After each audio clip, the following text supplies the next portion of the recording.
आज के रविवार के इस ध्यान वर्ग में हम जो ध्यान सीखने का और समझने का जो प्रयास कर रहे हैं, ये जितना आप लोगों के लिए महत्व का है उतना मेरे लिए भी महत्व का बनते जा रहा है, क्योंकि मैं अपने साथ में भी इस प्रकार की जो एक्सपेरिमेंट है उस एक्सपेरिमेंट को मैं करने का प्रयास करता हूँ, ताकि आप और मैं या हम मिलकर इस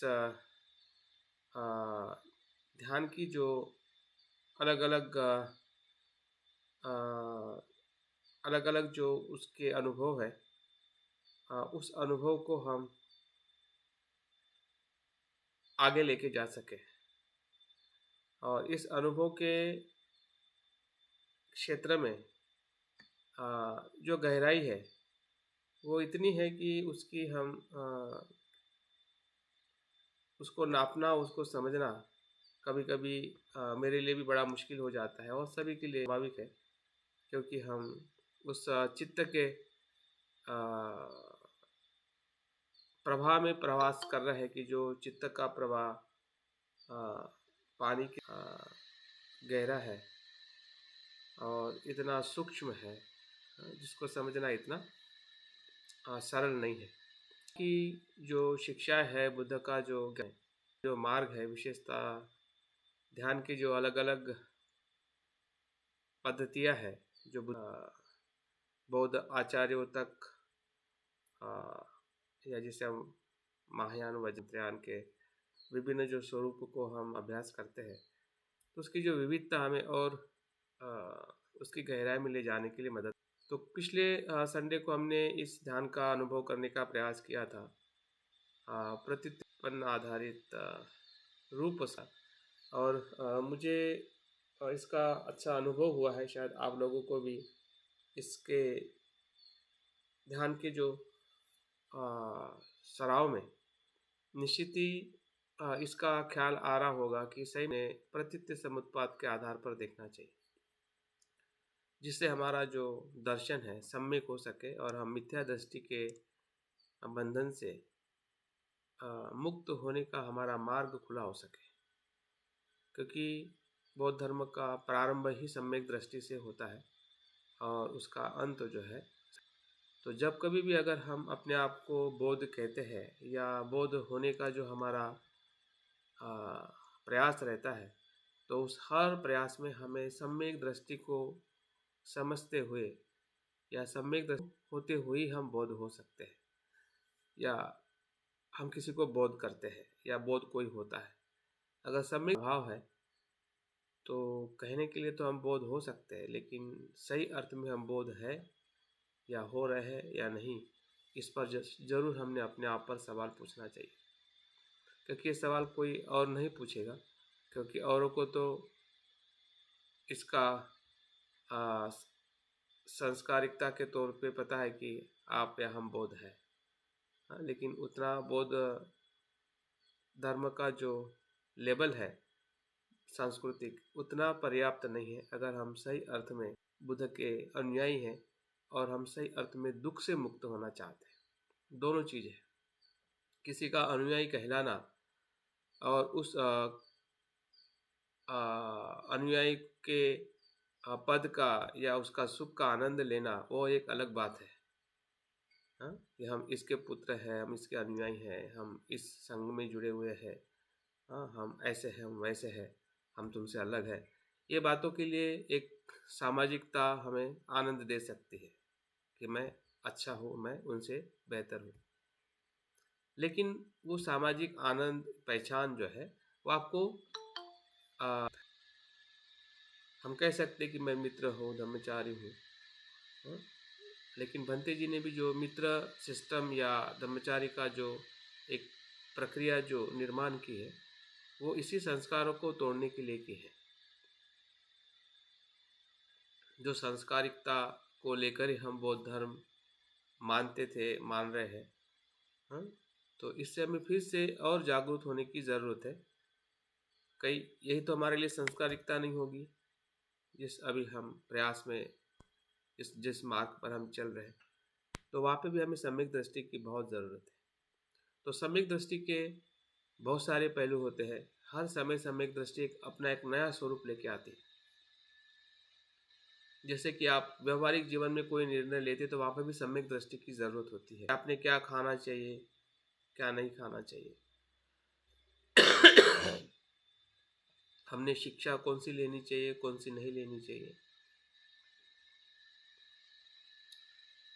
हमारा घर कैसे होना चाहिए और कैसे नहीं होना चाहिए, कहाँ पे होना चाहिए, कहाँ पे नहीं होना चाहिए, ये हमारा जो निर्णय है वहाँ पे भी हम सम्यक दृष्टि का इस्तेमाल करते हैं।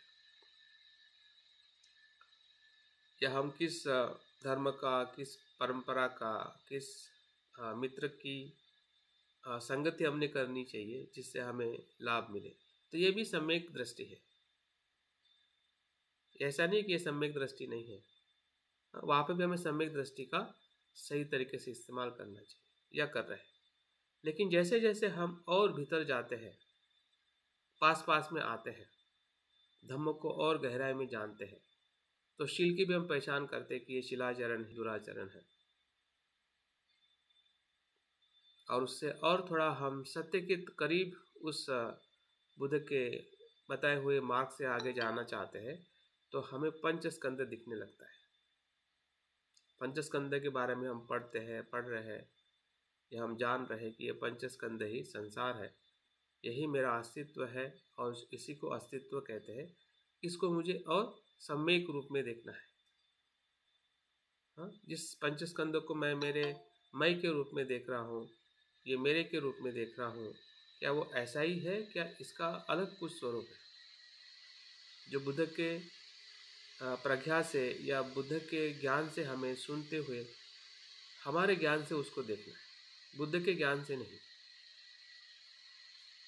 बाहर जो बुद्ध हमें कुछ मार्ग दिखाते हैं, उस मार्ग पर हमारा मार्ग बन के चलना है, उसी को अत्तदीप भव कहते हैं। मतलब हमारे में प्रकाश उत्पन्न होना जरूरी, हमें हमारे मार्ग का एहसास होना जरूरी कि हाँ, मुझे ये मार्ग दिखाई दे रहा है। और जब तक वो दिखाई नहीं देगा तब तक हम उस मार्ग पर चल नहीं पाएंगे। तो वो मार्ग गुजरता है पंचस्कंद से, पंचस्कंदों को प्रतीत्य समुत्पाद के आधार पर देखने से। और इसलिए प्रतीत्य समुत्पन्न या प्रतीत्य समुत्पाद और जो 5 स्कंदों का जो बोध है, ये एक दूसरे के आधारित ही हो सकता है। जहाँ प्रतीत्य समुत्पाद है और वहीं पे पंचस्कंद का हमें सम्यक दर्शन हो सकता है। अगर हम प्रतीत्य समुत्पाद को नहीं देख रहे या नहीं समझ रहे, तो समझ जाइए कि हम मिथ्या दृष्टि में हैं। समझ जाइए कि हम बोध होने के उस दर्शन में नहीं है, जिस दर्शन में हमें एक बुद्ध का सच्चा अनुयायी हम कहला सकते हैं, जिसे बनते परिणाम कारक शरणगमन से सत्य शरणगमन की तरफ जाने का जो हमें जिम्मेदारी दी है, या हमें एक मार्ग दिखाया है, तो वो यही मार्ग है कि जो यहीं से होके गुजरता है। अगर हमने मन क्रियात्मक प्रतिक्रियात्मक का अभ्यास किया है, तो वहाँ पे बनते ये बताते हैं कि आध्यात्मिक मार्ग की शुरुआत जो है वो वेदना से श्रद्धा के तरफ होते हुए वो ऊर्ध्वगामी मार्ग की तरफ या स्पाइरल पाथ की तरफ निकलते हैं। तो उसको समझना और उसको जानते हुए समझना, दोनों चीज अलग है। हम समझ तो गए हैं कि भंते क्या कहना चाहते हैं, और हमें इसका एहसास भी हो रहा है कि वही मार्ग है, उसके सिवा दूसरा कोई मार्ग नहीं है। दूसरा मार्ग है तो फिर मिथ्या दृष्टि का है कि जो हमें आ, संसार में ले जाएगा, वो निर्वाण में नहीं ले जा सकता है। तो उसका मार्ग का जो प्रारंभ है वो हमारे काया से होता है। काया को जब तक हम अपने उस प्रत्युत समुत्पाद के दर्शन में नहीं समझते हैं, नहीं देखते हैं, तब तक वो मार्ग उस दिशा में नहीं जाएगा जिस दिशा में बनते हमें बताना है। तो ये बहुत ही सूक्ष्म अवलोकन है कि जो अभी हम इतने लंबे समय से जो अभ्यास कर रहे हैं, तो अभी हमारा पूरा ध्यान इस जगह पे होना चाहिए कि क्या हम इस जगह पे देखने का प्रयास कर रहे हैं। नहीं तो उसी के जैसा होगा कि जो कहानी हमने अनेकों बार सुनी है कि जो बूढ़ी महिला होती है वो अपनी सुई जो है वो बाहर ढूंढती है, बाहर के लाइट के प्रकाश में, जबकि उसकी सुई अंदर खोई रहती है घर के भीतर। क्योंकि उसको भी ऐसा ही स्मरण आता है कि किसी महापुरुषों ने कहा है, विद्वानों ने कहा है कि कोई अगर चीज खोती है तो प्रकाश में देखनी चाहिए। तो हमें भी ऐसा ही लग रहा है कहीं ना कहीं कि भंते ने यह कहा है, बुद्ध ने यही कहा है, ऐसा है वैसा है। तो जो कहा है उसी जगह पे हम देख रहे हैं, उसी जगह पे हम ढूंढ रहे हैं, उसी को हम मान रहे हैं। लेकिन वो कहने का जो निर्देश है वो किस दिशा में है वो हम नहीं ढूंढ पा रहे, या हमें वो दिखने के लिए हम कहीं ना कहीं प्रयास नहीं कर पा रहे। उसका निर्देश क्या है? उनका निर्देश है कि पंच स्कंद में ढूंढिए, अपने रूप में ढूंढिए कि रूप प्रतीत समुत्पन्न है या नहीं है। तो कल के पिछले संडे के ध्यान में हमने रूप स्कंद को प्रतीत समुत्पाद के आधार पर हमने, आज हम वेदना स्कंद है या वेदना का जो अनुभव है वो हम प्रतीत समुत्पाद के आधार पर देखते हुए ध्यान का सराव करने वाले हैं। तो वेदना को समझना कितना ज़रूरी है, इसका अगर हम अभ्यास करें तो बहुत कुछ इसके पीछे हमें अभ्यास करने की ज़रूरत है। अभ्यास का कभी कभी मतलब ऐसा ही मत लगाइए कि सिर्फ किताब पढ़ने से ही अभ्यास होता है। वो एक स्रोत है, एक वो साधन है। लेकिन अभ्यास करने का मतलब ये होता है कि हमारे अनुभव को और जो घटी हुई जो अस्तित्व की जो प्रक्रिया है उसका चिंतन करना, वो अभ्यास है। क्योंकि हमारे पास में भी इतना कुछ है जो हम जान चुके हैं, जान रहे हैं, और जानने की जो महत्वाकांक्षा रखते हैं, इतना भरा हुआ है हम में कि वही चीज़ अगर हम अभ्यास के रूप में अपने सामने रखें कि ये क्या समझ में आ रहा है मुझे, हाँ, मेरी पहचान मैं कैसे देख पा रहा हूँ, हाँ, जो भी मेरी शिक्षा है, जो कुछ भी मैं पढ़ा हूँ या जानने का जो प्रयास कर रहा हूँ, उसमें से क्या चीज़ें हैं कि जो मुझे समझ में आई है और समझ में नहीं आ रही है, जिसे हम चिंतन कहते हैं। जब तक हम अपने जीवन के अनुभव के स्तर पर जब नहीं आते हैं तब तक सही अर्थ में हमारा अभ्यास नहीं होता। तो अभ्यास का मतलब यह है कि जब हम वेदना के संपर्क में आते हैं तो वेदना का अभ्यास का यह अर्थ है कि वेदना ही हमारा जीवन है। वेदना का हर एक पल जो है, और पल की बात नहीं करें तो हर एक चेतना का अस्तित्व ही वेदना है।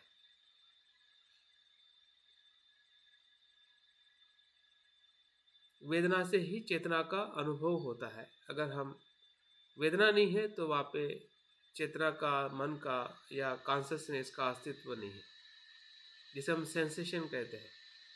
तो सेंसेशन एक अपने आप में वैश्विक जो अ, अस्तित्व का जो प्रारंभ जो है वो इसी ही सेंसेशन से हुआ है। जो सेंसेशन हमें हर समय हर पल में अपने 6 इंद्रियों के माध्यम से निरंतर घटित हो रही है। और इस घटना को ही अगर हम अच्छी तरह से ना देख पाए तो हम किस वेदना की बात कर रहे हैं कि जिस वेदना को हमें समझना है। अभी इसको समझने के लिए हमारे पास में 3 शब्द हमेशा सामने आते हैं कि वो सुखद होती है, दुखद होती है, तटस्थ होती है। और उस शब्द के इसमें ही हम उसको छोड़ देते हैं कि हाँ, मैंने समझ लिया कि शरीर में ऐसी वेदना हो रही है, दुखद हो रही है। हाँ? मन में कुछ मुझे अच्छा लगता है तो मुझे सुख लगता है, दुख लगता है, या जो मुझे पसंद आता है, नापसंद आता है। बस इतना ही हमारे पास में उसका ज्ञान है। अगर हम कोई किताब में भी पढ़ते हैं तो हमें इतना ही 2-3 लाइन में ही उसको पढ़ने को मिलता है। या किसी ने कुछ और ज़्यादा लिखा होगा तो शायद हमें पढ़ने को मिल सकता है। तो क्या इतना पर्याप्त है कि जो हमने किसी से सुना है या उसके बारे में जो कुछ साहित्य में लिखा हुआ है, क्या इतना पर्याप्त है समझना वेदना को और उसी समझदारी के साथ में आगे जाना? पर्याप्त नहीं है, क्योंकि वेदना जीवन की इतनी सूक्ष्म और व्यापक घटना है या अनुभव है कि जब तक हम स्वयं उस वेदना के संपर्क में नहीं आते हैं या नहीं जानना चाहते हैं तब तक वेदना समझ में ही नहीं आती। इसलिए उसको समझने के लिए हमें प्रतीत्य समुत्पाद का आधार लेते हुए ही उसको हम उस सम्यक दृष्टि से और हर उसके स्वरूप को हम समझ सकते हैं, क्योंकि उसकी समझदारी हमारी खुद की होनी चाहिए।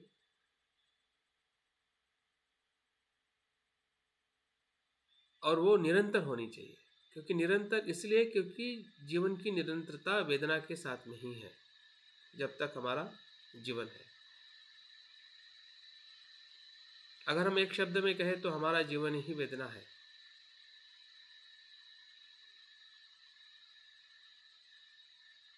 अगर हम थोड़ा और मनुष्य के उस उत्क्रांति की तरफ जाते हैं कि मनुष्य की जो चेतना जो है प्रारंभ में कैसी रही होगी, आज हमारे पास में उसके अलग स्वरूप है चेतना के।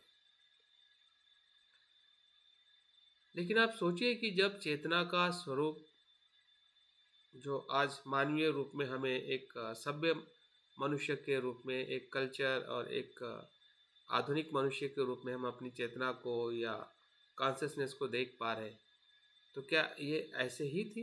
क्या उसका स्वरूप और कुछ दूसरे प्रक्रिया से या उसके दूसरे कुछ पहलू थे? वो कौन सा पहलू रहा होगा उस समय कि जब चेतना का इस ब्रह्मांड में हाँ, जो विकास हुआ या उसकी उसकी जो जैविक प्रक्रिया में जो उसका हमें संदर्भ मिलता है, तो वो संदर्भ ये है जो मैं जब उसको सोच रहा था कि अगर हम देखते कि जो एक पेशी से ही अनेक पेशियों का जन्म हुआ है या एक पेशी जीवन से ही अनेक पेशियों का जीवन का निर्माण हुआ है, तो प्रकार का जो प्राणी है या पेशी है वही इस संसार में विकसित होते हुए हमें दिखाई देती है। और हम जीवन की तो उस अमीबा का जो सेंसेशन रहा होगा वो सिर्फ फीलिंग था, वेदना। मतलब उसकी कॉन्शसनेस को अगर हम काउंट करते हैं कि वेदना equal to consciousness, consciousness equal to वेदना, क्योंकि वो हर अपने बॉडी के हर एक पार्ट से वो भोजन लेता था और टूट जाता था। वो कभी भी एक हो जाता था और कभी भी अनेक हो जाता था। ऐसा उस जो है वेदना का उस सेल्स में, जिससे आज उसी सेल्स का बारे में है जिसे हम अमीनो एसिड कहते हैं। जो हमारा सेल जो है ना, अभी भी उस सेल के साथ में कुछ उत्क्रांति से सभी अनेक पेशीय प्राणी है, फिर वनस्पति है, या सभी मनुष्य जीवन का जो भी शारीरिक और मानसिक जो एक विकास होते हुए दिखाई दे रहा है, उसमें वेदना का जो मूल्य जो है या वेदना की जो भूमिका है वो कितनी महत्व की है, इसका हम अंदाजा भी नहीं लगा सकते। ये वेदना ही है कि जो तृष्णा को निर्माण करते हुए विभिन्न प्रकार की मनुष्य की जातियां निर्माण करती है। वेदना जैसी तृष्णा निर्माण करती है, उसी प्रकार से वनस्पतियां अपने आप को निर्माण करने के लिए या जीने के लिए प्रयत्न करती है।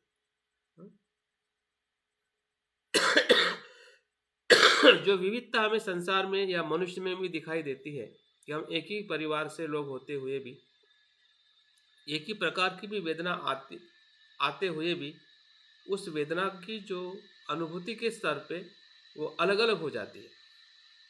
सर एक मिनट जरा सा यहाँ थोड़ा सा ये चिंतन शुरू हो गया इस बात से लेके, आपने अमीबा की बात कही ना, ये लेकिन प्रतीत समुत्पाद की तरफ भी ये हम ध्यान करते हुए जा रहे हैं, तो अमीबा का भी उदय मतलब कैसे हो गया? फिर वो शून्यता की बात आएगी तो कैसे, मतलब ये थोड़ा सा बोलिए।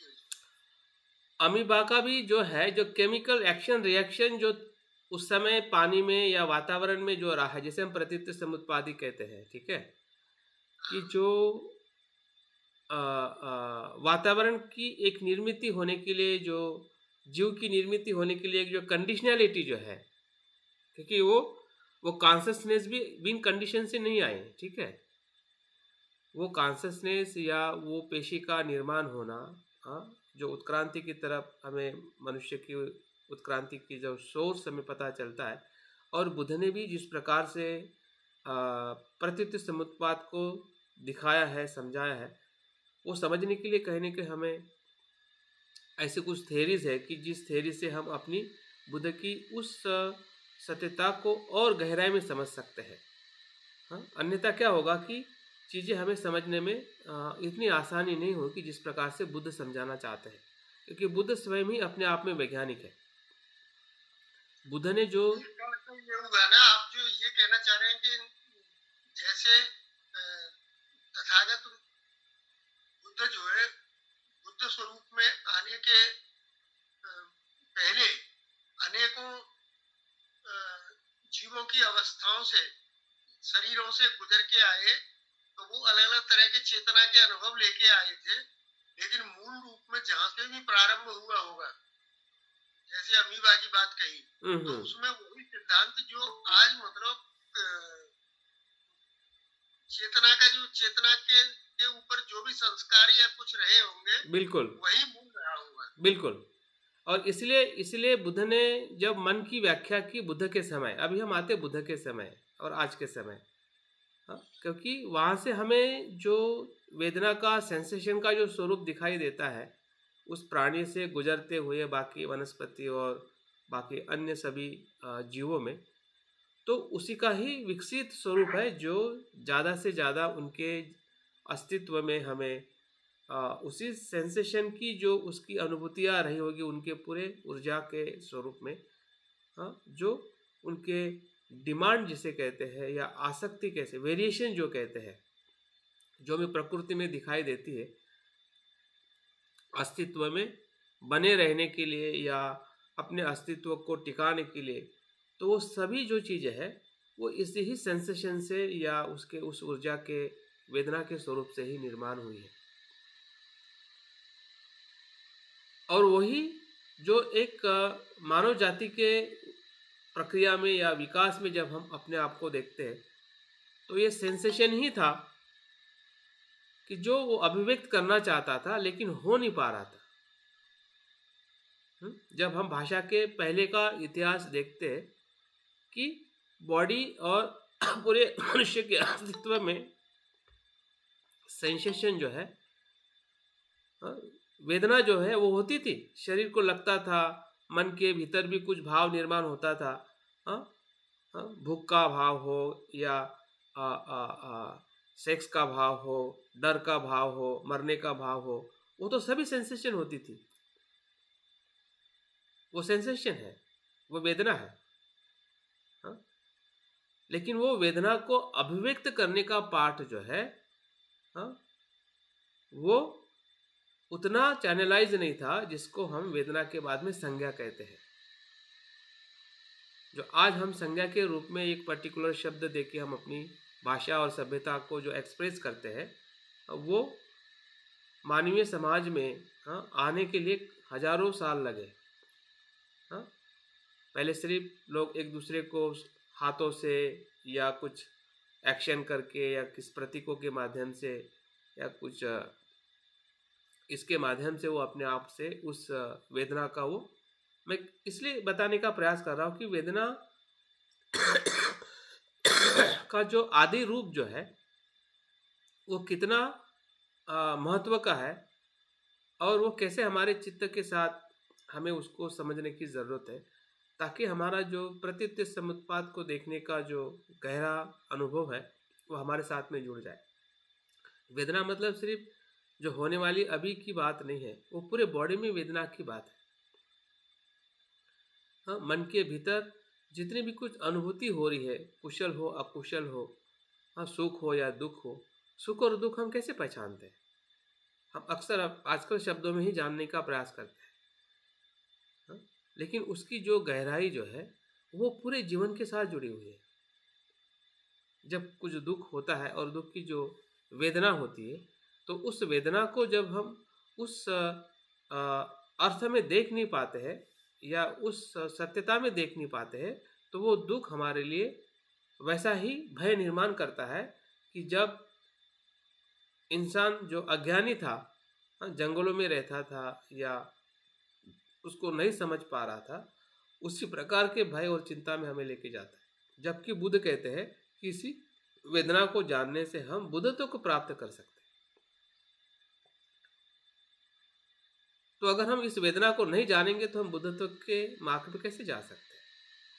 क्योंकि जानने का हम उतना गहरा प्रयास नहीं कर पा रहे हैं जितना हमें अपनी वेदना को देखने के लिए हमने प्रयास करना चाहिए। तो सर, हाँ, यहाँ जो आप जो बात कर रहे हैं, इससे वही बात आती है कि जैसे इसका मतलब ये हुआ ना कि शून्यता जो बुद्धत्व है, तो फिर शून्यता से भी ये शून्यता का भी ये एक मतलब वर्तुल है, सर्किल है कि शून्यता से अमीबा बना, अमीबा जैसी कोई कृति के रूप में मतलब प्रादुर्भाव हुआ, फिर वो डेवलप होते होते अनेकों उनसे बुद्ध तक फिर आया, फिर बुद्ध तक आना मतलब बुद्धत्व में वही शून्यता के अवस्था में जाना, और शून्यता से फिर पुनः ये आना अमीबा जैसी अवस्था में, और फिर ये अमीबा की अवस्था से बुद्धत्व तक विकसित होना। तो ये निरंतर क्रम जारी रहता है। तो यहाँ मेरा सवाल यहाँ से शुरू होता है कि क्या करके बता रहे आप? बुद्ध का आना जाना नहीं होता, मतलब जन्म मरण से कोई भी व्यक्ति जब बुद्धत्व की तरफ चला जाता है तो उसका जन्म मरण से मुक्त हो जाता है। लेकिन यहाँ अगर शून्यता से पुनः अमीबा की तरफ प्रादुर्भाव होना और फिर बुद्धत्व की अवस्था में आना, फिर बुद्धत्व से पुनः ऐसी अवस्था में जाना, ये मेरा मन में थोड़ा सा संभ्रम हो रहा है। इसको थोड़ा सा स्पष्ट करेंगे तो अच्छा।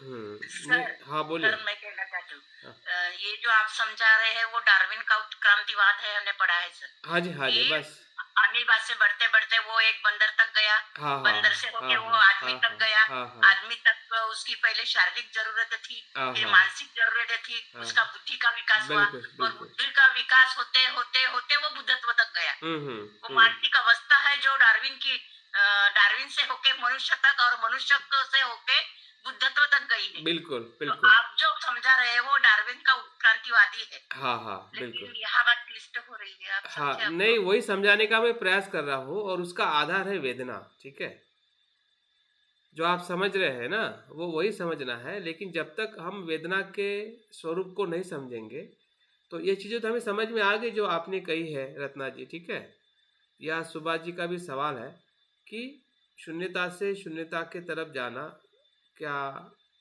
अब वो ऐसा ही है या ऐसा नहीं है, ऐसा ही सवाल है ना आपका सुभाष जी?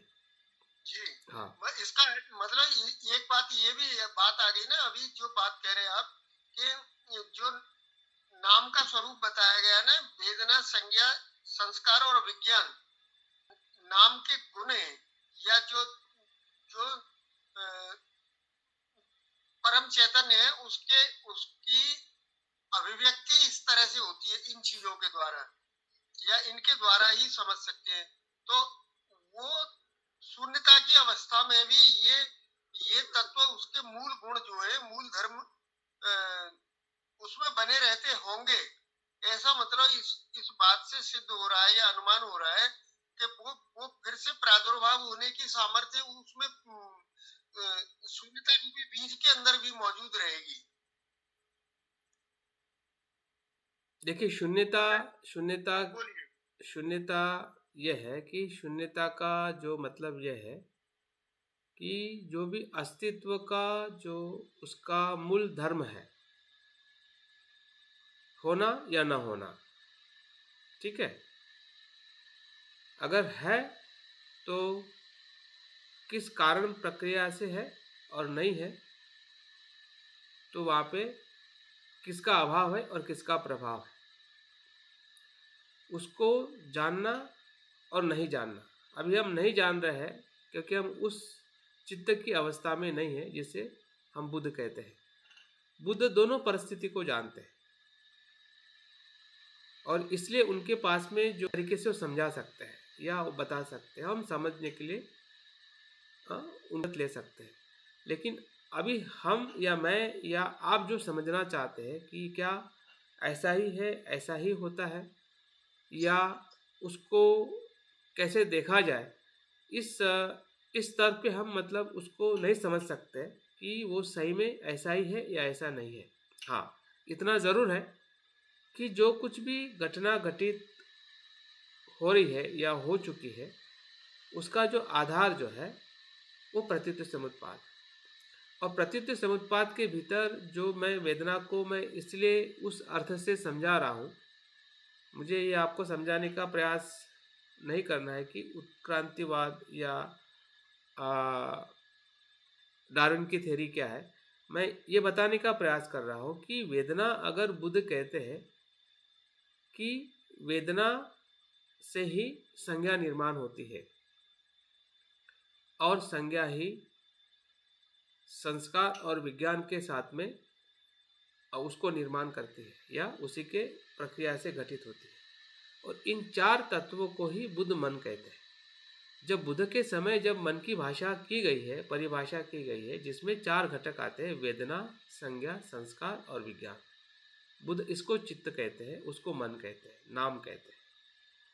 तो कहने का मतलब यह है कि अगर नाम को, अगर मन को अगर हमें जानना है कि मन क्या है, जो हम जानने का प्रयास करते हैं, तो उसकी जो भूमिका है या उसका जो प्रारंभ जो हुआ है, मैं उसके बारे में बता रहा हूँ। अभी उसके पीछे और कुछ जो थेरीज है, जैसे बिग बैंग थेरी है, वो भी एक अपनी थेरी काम करती है जिसमें ब्रह्मांड बना है। बिग बैंग के पीछे भी एक थेरी है कि जिसे हम शून्यता कहते हैं, क्योंकि शून्य अवकाश में वो थेरी का निर्माण हुआ है। मतलब क्या था क्या नहीं था, हाँ, ये सभी चीज़ें कहीं ना कहीं उस रियलिटी के साथ में ही जुड़ी हुई है जिसको हम अंतिमता रियलिटी कहते हैं या परम सत्य कहते हैं। तो उस परम सत्य को अभी हम उस अनुभव से देख नहीं सकते कि जिस अनुभव में अवास्तित्व में है, और इसलिए कहने कि हमारे मन में प्रश्न निर्माण होता है कि क्या वो वही है या वो नहीं है।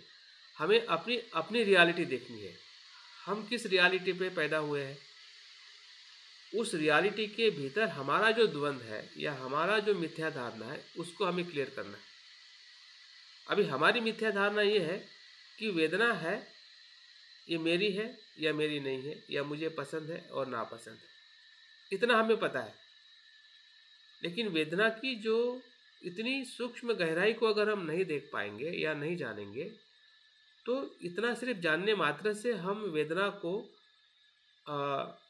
उस स्पिरिचुअल पाथ में लेके नहीं जा सकते।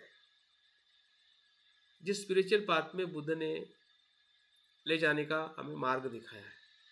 और इसलिए एक साधक के रूप में हमें वेदना को उसकी जो हमारे जीवन में जो उसकी भूमिका है उसको जानने के लिए मैं बताने का प्रयास कर रहा हूँ कि ये पूरा जो हमारा जीवन का जो प्रारंभ जो है, जहाँ से हमें वैज्ञानिक तौर पे हमें पता चलता है, या बुद्ध ने भी जिस प्रकार से जीवन की शुरुआत जो अज्ञान संस्कार और माँ के गर्भ में जो विज्ञान प्रवेश करता है,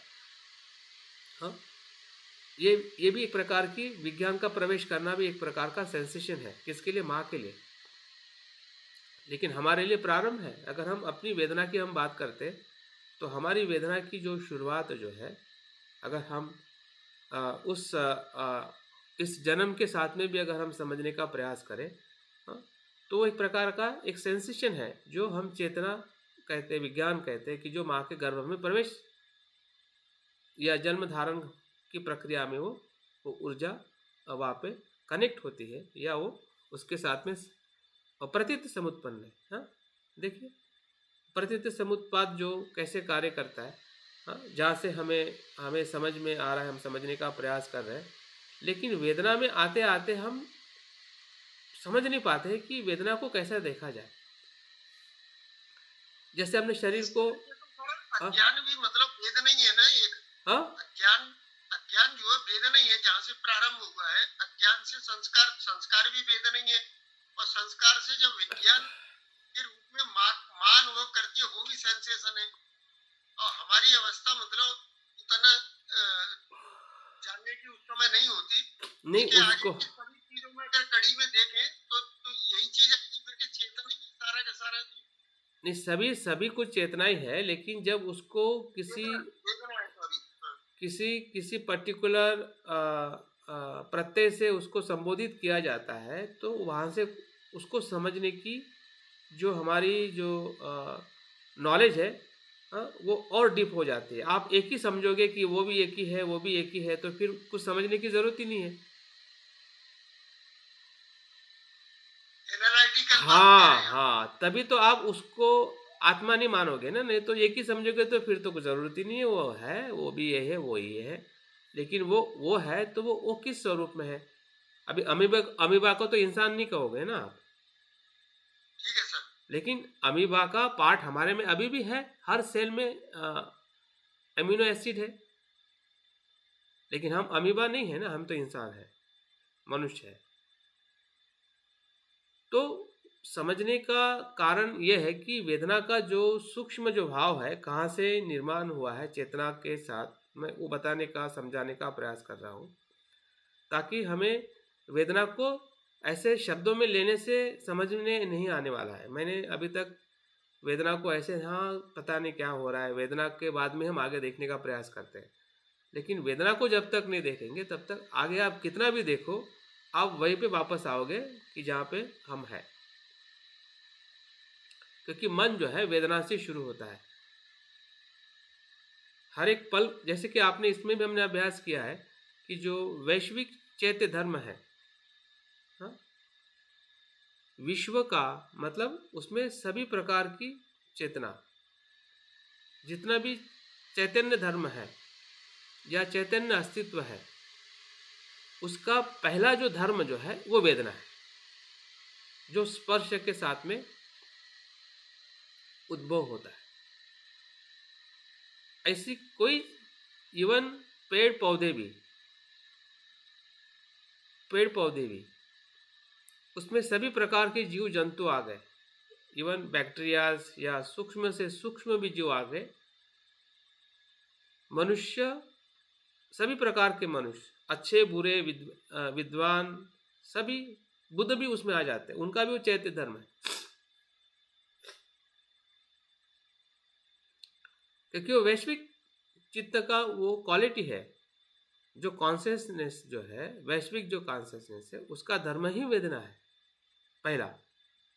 बाद में संज्ञा और संस्कार, बाद में संस्कार और फिर वो चेतना और मनस्कार, वो बाद में उसके साथ में कंटिन्यू करते हैं। तो वेदना को समझना हमारे लिए बहुत ही महत्वपूर्ण है, ताकि हम अपनी गहराई में हम प्रवेश कर सकें, और कुछ नहीं।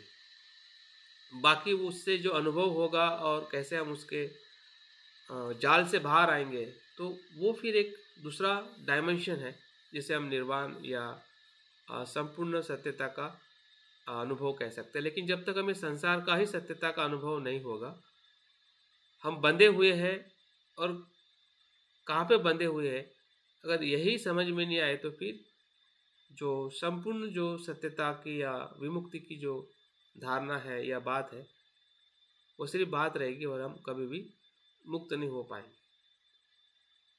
मुक्त का मतलब है कि हम कहाँ पे बंधे, उसी को जानना ही मुक्त होना है।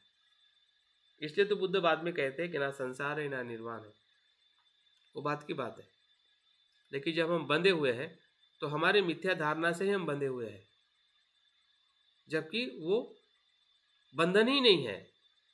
जब वो देखने से और नहीं देखने से यही ज्ञान है। हम नहीं देख रहे हैं इसलिए वो बंधन है, हम उसको नहीं जान रहे इसलिए बंधन है। लेकिन जैसे जानोगे तो बंधन वो तब भी नहीं था जब अभी हमें लग रहा है कि है, लेकिन वो तब भी नहीं था और आज भी नहीं है।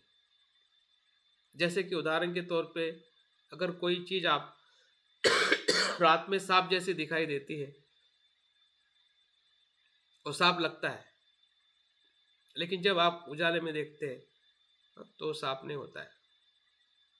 वो तब भी सांप नहीं था, लेकिन तब लग गया था कि वो सांप ही है, और अभी भी नहीं है, क्योंकि हम उस मिथ्या धारणा के कारण उस कपड़े को हमने सांप मान लिया। तो प्रतीत्य समुत्पाद को नहीं देखने से जो कुछ भी हम धारणा निर्माण करते कि दुख है,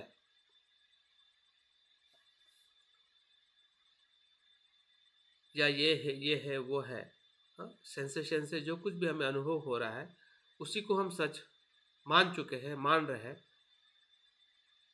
क्योंकि इसलिए मान चुके हैं, मान रहे हैं, क्योंकि हम उसको जान नहीं रहे। जैसे जानोगे तो वो जो मानने का जो भाव है, वो आपको समझ में आएगा कि मैं किसको मान रहा हूं, कि जो है ही नहीं। वो अनुभव हमें उस वेदना से मुक्त होने के अनुभव में ले जाएगा, जिसे हम निर्वाण का अनुभव कहते हैं। अन्यथा वेदना को छोड़ना इतना आसान नहीं है, या वेदना हमें छोड़ देगी अपने आप, ऐसा भी नहीं है। प्रज्ञा से ही छूट सकती है, प्रज्ञा है उसका मार्ग।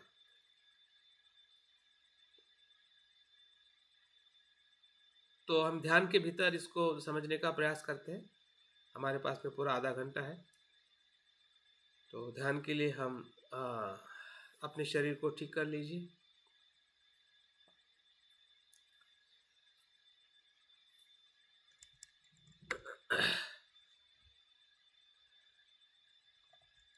इस ध्यान को हम 4 चरण में करेंगे, 4 स्टेप में।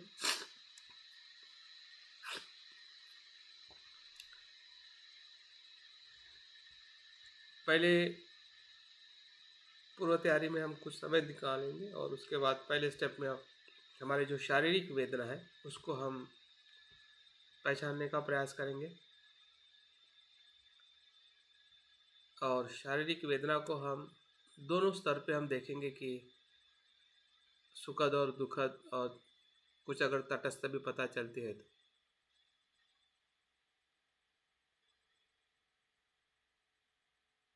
और दूसरे स्तर पे हम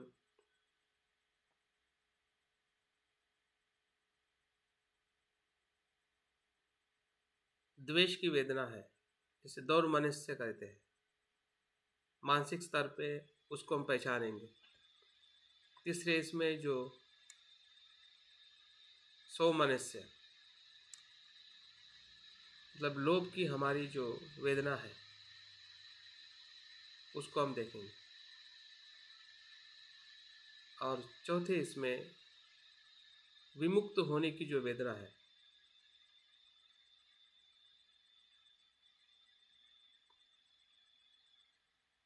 उसको हम देखें। तो चारों स्तर पर हम अपनी वेदना की जो शुरुआत है या उसकी जो अनुभूति है, सांसारिक और फिर असंस्कारिक। दोबारा बताइए सर, चारों स्तर। पहले इसमें काय की वेदना को हम देखेंगे, दूसरे इसमें हमारी जो लोभ द्वेष की वेदना है। अच्छा, एक ही साथ देखेंगे लोभ और द्वेष को? नहीं, द्वेष को अलग अलग देखेंगे। द्वेष को एक दूसरे में देखेंगे, तीसरे में लोभ को देखेंगे, और चौथे में विमुक्त, उससे मुक्त होने का जो भास जो है वो भी एक प्रकार की वेदना है। कभी कभी हम वेदना को हम इसलिए में देखते हैं कि कुशल अकुशल, लेकिन ऐसा नहीं है। जो आप क्या देखेंगे? विमुक्त होने की जो वेदना है कि मुझे इससे मुक्त होना है, अलोभ की वेदना, ठीक है, क्योंकि उसी वेदना के कारण हम श्रद्धा में जाते हैं।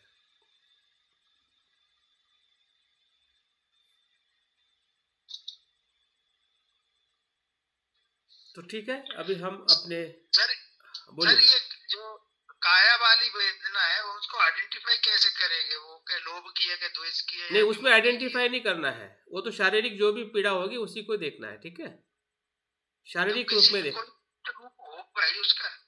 हाँ, वेदना का रूप तो आपको शरीर में बैठा होगा तो आपको पीड़ा का अनुभव होगा ना, शारीरिक पीड़ा। तो वो द्वेष की हो जाएगी। नहीं, उसमें नहीं देखना है ना, ज्यादा पीड़ा देखनी है, पीड़ा देखनी है। ठीक है।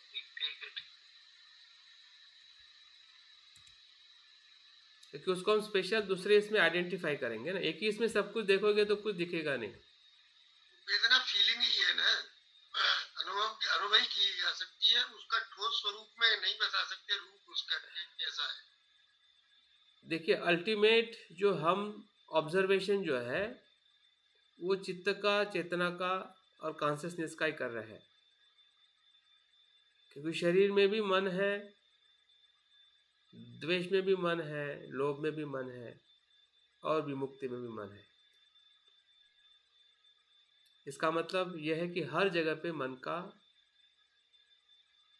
अनुभव है, लेकिन जब शरीर में होता है तो उसका अनुभव कुछ अलग होता है।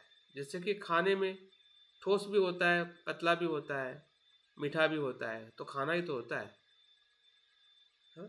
लेकिन उसका जब आप रूप और उसका जो स्वाद देखते हैं तो अलग हो जाता है। लेकिन जब शरीर में जाता है तो उसकी ऊर्जा एक ही ऊर्जा को परिवर्तित करती है। तो तीनों जगह पे आप देखिए,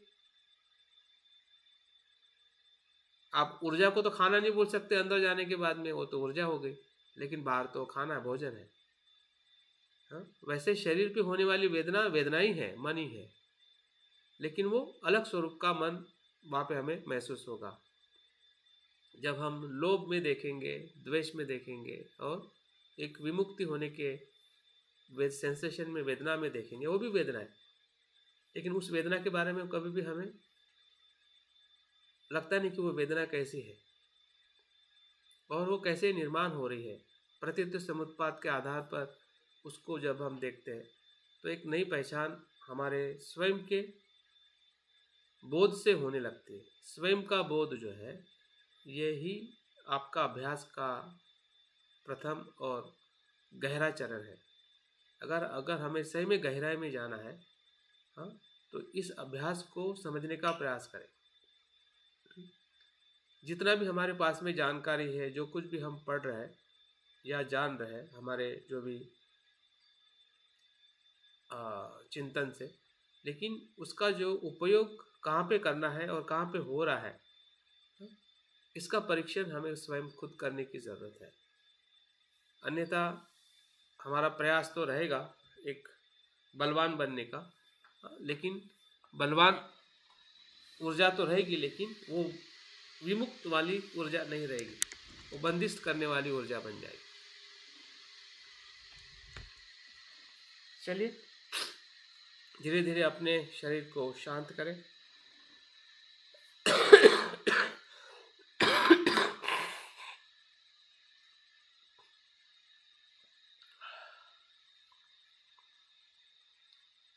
आंखें बंद करते हुए अपने शरीर को, इंद्रियों को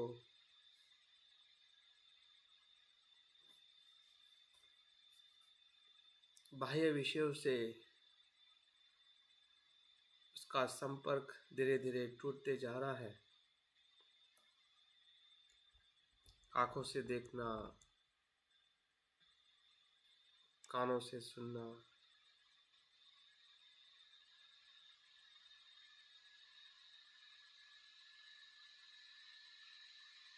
जो भी सुन रहे हैं, भले शब्द मेरे हो, लेकिन वो आपका मन सुन रहा है। जो आप जान रहे हैं वो आपका मन है, मेरे मन से आप नहीं जान रहे।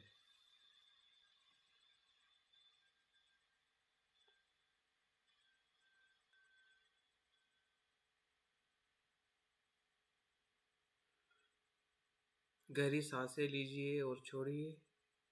देखिए शरीर के भीतर जो तनाव है उससे शरीर शिथिल हो रहा है, शांत हो रहा है।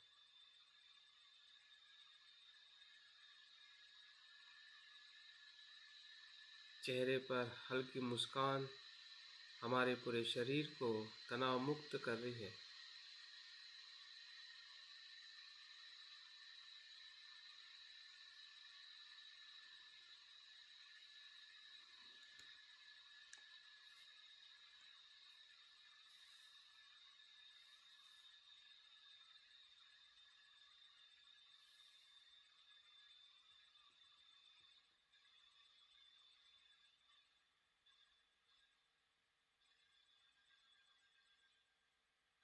मन में आने वाले विचार के प्रभाव को पहचानिए।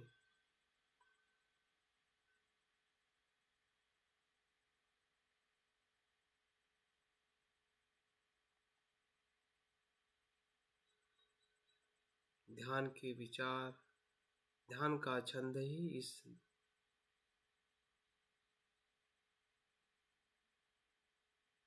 समय मेरे भीतर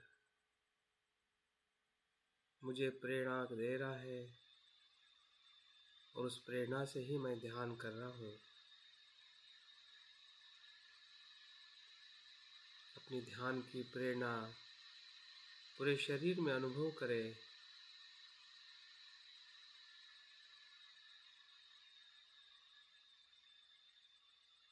पहचानिए अपने धम्म छंद को।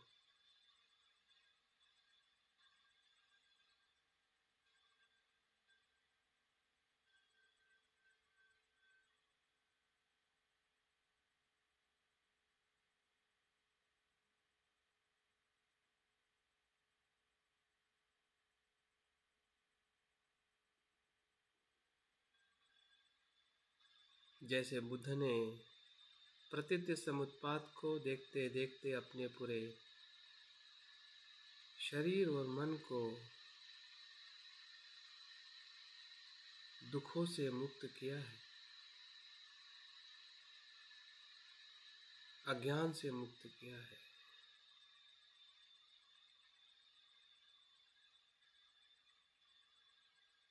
उसी मार्ग का मैं भी अनुसरण कर रहा हूँ। अपने स्वयं के प्रयास से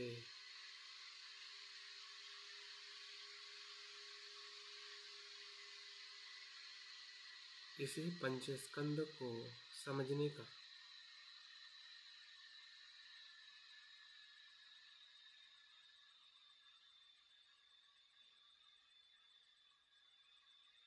जिसे मैं, मेरा,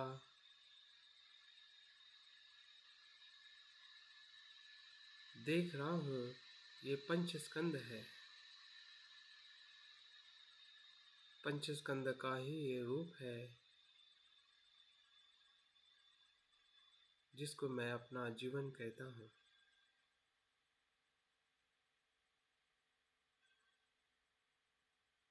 इसी का ही सम्यक दर्शन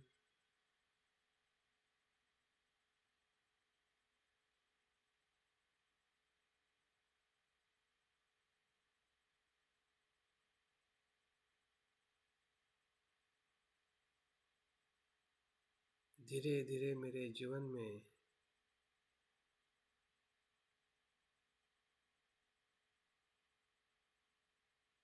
परम सुख की तरफ ले जाने वाला है।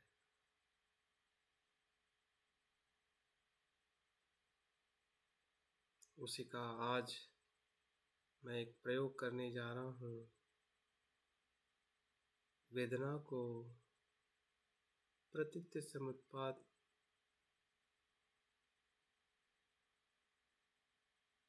आधार पर देखने का कि वेदना क्या है, कहाँ होती है, कैसे होती है, उसका धर्म क्या है, उसका रूप क्या है।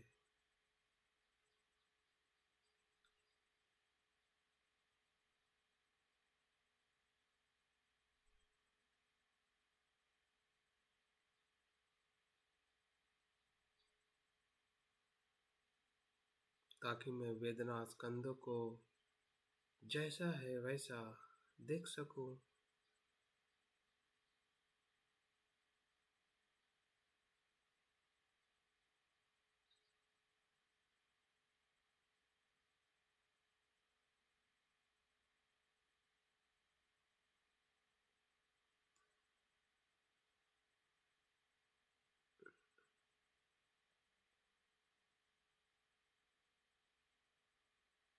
ध्यान के प्रथम चरण में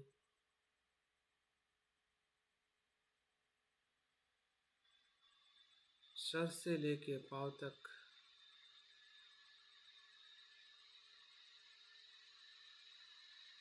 जहाँ जहाँ हमें वेदना का अनुभव हो रहा है